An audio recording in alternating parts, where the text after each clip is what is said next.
विश्व खाद्य दिवस अवसर में गजपत जिला रायगढ़ ब्लॉक अंतर्गत परशुराम गुरुकुल महाविद्यालय रे बहुत धूमधाम रे कार्यक्रम आयोजित हो जहाँकि ओडिशा कृषक समाज राष्ट्र सभापति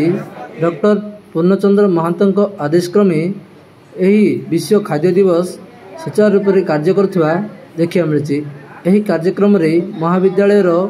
अध्यक्ष एवं कार्यालय अन्य अतिथि माने समस्ते उपस्थित रही कार्यक्रम को सुचारू रूपे तुलाई। अध्यक्ष श्रीयुक्त शशिकांत महापात्र एवं स्मिताराणी गौड़, रश्मिता सिंह, रश्मिता पात्र एवं मोहन प्रधान को समेत महाविद्यालय छात्र छात्री उपस्थित रही बेले क्रीड़ा शिक्षक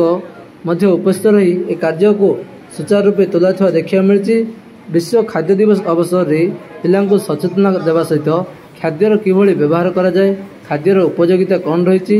प्रत्येक समाज जदि कहवा मनुष्य खाद्यर आवश्यकता कौन रही, खाद्यर व्यवहार संपर्क में क्रीड़ा शिक्षक समस्त छात्र छात्री को उपदेश प्रदान करता बेले प्रधान शिक्षक यार सभापत्व बहुत धूमधाम पालन होता देखा मिली।